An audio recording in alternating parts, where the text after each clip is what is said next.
ہر انتخاب کی نا ایک قیمت ہوتی ہے، لیکن کچھ قیمتیں ایسی ہوتی ہیں جن کا ہم تصور بھی نہیں کر سکتے۔ آج ہم زویا کی کہانی پر بات کریں گے، ایک ایسی عبرت ناک داستاں، ایک ایسے فیصلے کی کہانی جو ایک پورے خاندان کو بکھیر دیتا ہے اور ایک حسین خواب کو ایک بھیانک حقیقت میں بدل دیتا ہے۔ یہ کہانی شروع ہی ایک ایسے سوال سے ہوتی ہے جو کسی کو بھی ہلا کر رکھتے۔ کیا مائیں بھی اپنے بچوں کو بھوکا چھوڑ کر جا سکتی ہیں؟ سوچیں ذرا، کیا واقعی ایسا ممکن ہے؟ یہی وہ سوال ہے جو زویا کی پوری کہانی کا، اس کی زندگی کا مرکز ہے۔ تو آئیے کہانی کے پہلے حصے میں چلتے ہیں، جہاں ہم دیکھیں گے کہ وہ کیا مایوسی تھی، وہ کیسی غربت تھی جس نے زویا کو فرار ہونے پر مجبور کر دیا۔ آخر وہ کیا حالات تھے کہ اس نے اتنا بڑا قدم اٹھا لیا۔ تو زویا کے سامنے نہ دو دنیایں تھیں، ایک طرف سلیم کے ساتھ اس کی اصل زندگی، غربت، کچا گھر، ذمہ داریاں ہی ذمہ داریاں، اور دوسری طرف کاشف کا دکھایا ہوا خواب، ایک خوبصورت ہوٹل، ملکہ جیسی زندگی اور محبت ہی محبت۔ یہ صرف دو راستے نہیں تھے، یہ دو بالکل الگ الگ حقیقتیں تھیں جن میں سے اسے ایک کو چننا تھا۔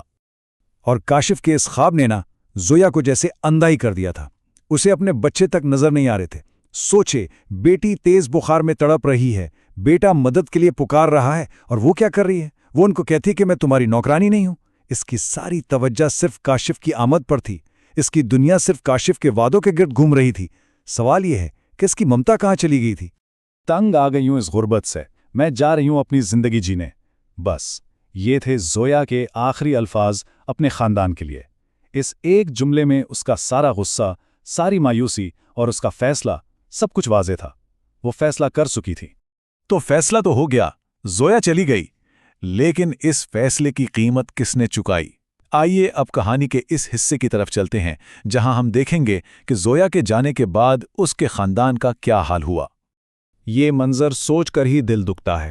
سلیم جو دن بھر محنت کر کے گھر لوٹتا ہے، اپنی بیوی کے لیے محبت سے لال چوڑیاں لے کر آتا ہے، اور اسے گھر پر کیا ملتا ہے؟ ایک روتا ہوا بیٹا اور ایک خالی گھر۔ اس کی بیوی جا چکی تھی، ایک لمحے میں اس کی پوری دنیا اجڑ گئی۔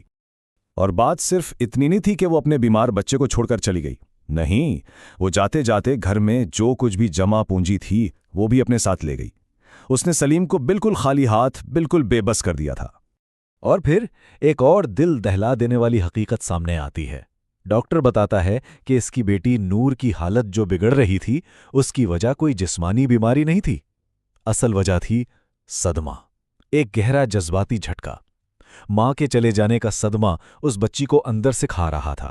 اس کا دل ٹوٹ چکا تھا اور اس کا جسم اس صدمے کا ساتھ نہیں دے پا رہا تھا۔ اچھا، تو ایک طرف تو یہ خاندان بکھر رہا تھا، دوسری طرف زویا تھی، وہ تو ایک نیا خواب جینے گئی تھی نا۔ تو کیا اس کا وہ خواب سچ ہوا؟ آئیے دیکھتے ہیں کہ کاشف کے ساتھ اس کی نئی زندگی کی اصل حقیقت کیا نکلی۔ میں تمہیں اپنی ملکہ بناؤں گا، تمہیں وہ غریب گھر کبھی یاد تک نہیں آئے گا۔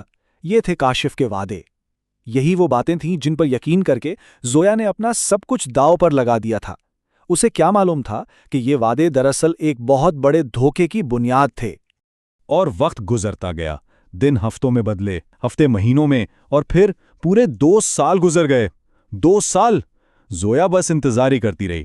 شادی کا وعدہ، وہ صرف ایک وعدہ ہی رہا، اور اب آہستہ آہستہ اس کے حسین خواب پر شک کے بادل گہرے ہونے لگے تھے۔ پھر دھوکے کا پردہ اٹھنا شروع ہوا۔